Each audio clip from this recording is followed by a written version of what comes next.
The next one, cuboidal epithelial tissue. Here the cuboidal epithelial tissue, they are cube-like structure. They are the cells present in the cuboidal epithelial tissues, they are cube-like structure. So what is the section? When we take the transverse section, they are flat. Okay, this is the cuboidal epithelial tissues. Okay, so the cuboidal epithelial tissue containing cells are cube-like structure, and base, you can see the basement membrane at the base.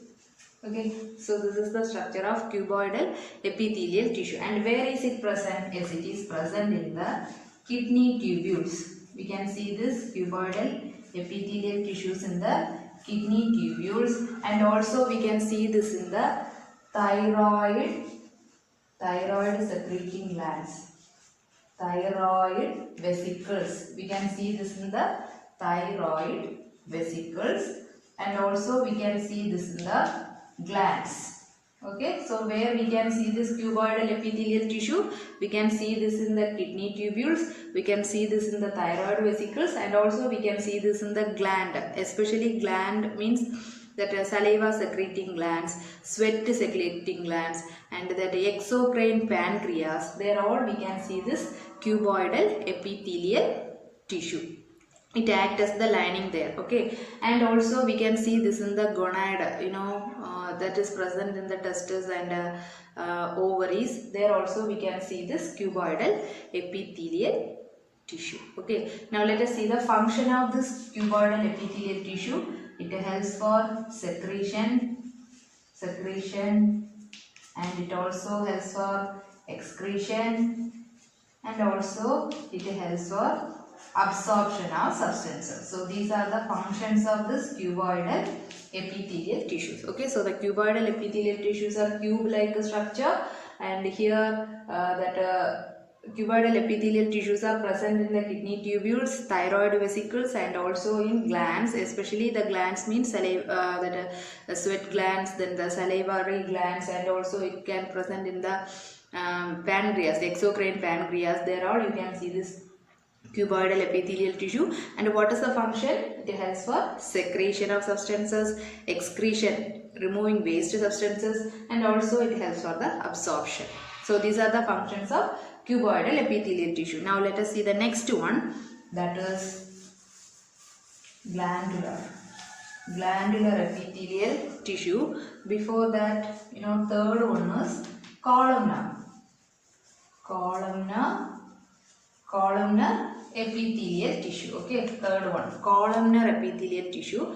Here this columnar epithelial tissue, the meaning of columnar is pillar-like. What is the meaning of columnar?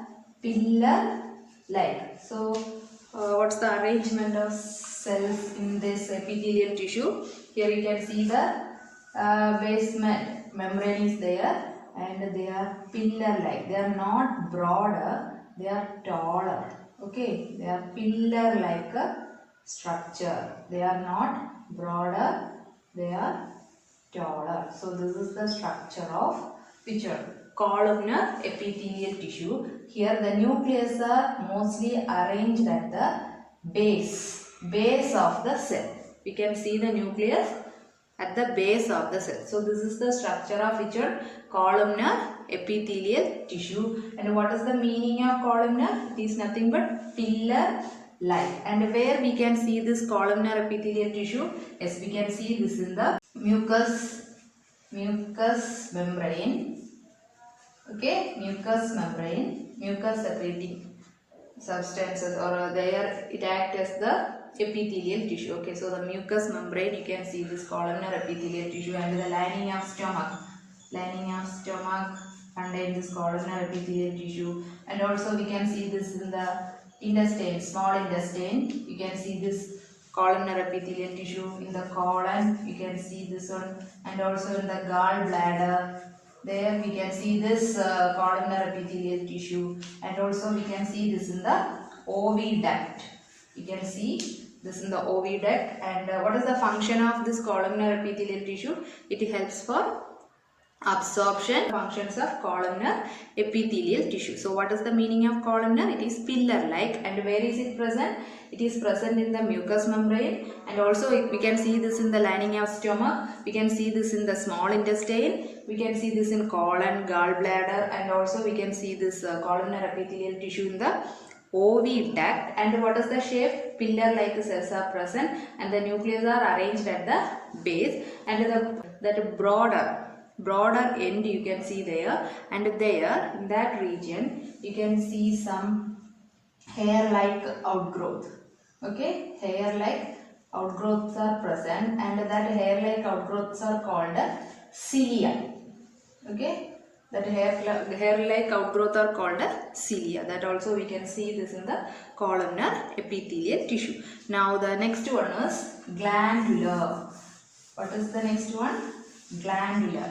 Here glandular is nothing but it is the simple one. When the columnar epithelial tissue modified into this columnar epithelial tissue, sometimes it's modified into gland secreting tissue. So then that columnar epithelial tissues are called as glandular epithelial tissue. So the glandular epithelial tissues are formed from where? From this columnar epithelial tissue. The columnar epithelial tissues are modified to produce the glands secreting some chemicals. So that columnar epithelial tissues are called glandular epithelial tissue. Then the next one, number 5, that is the ciliated, isn't it? Ciliated epithelial tissue. Here the ciliated epithelial tissue, it is also the modification of columnar and which one? Cuboidal. So certain cuboidal and columnar epithelial tissues produces what? Hair like outgrowth on its outer surface, that is called cilia. Okay, cilia. Here what is the function of the ciliated epithelial tissue? It remove out, or it push out with a proper rhythmic way. It push out the mucus in one direction. That is the function of ciliated epithelial tissue. So what is the function of ciliated epithelial tissue? It rhythmically move out the mucus in one direction. That is the function of ciliated epithelial tissue. And both the glandular as well as ciliated epithelial tissues are the modification of cuboidal and which one? Columnar epithelial tissue. Okay, so that's about different types of epithelial tissues.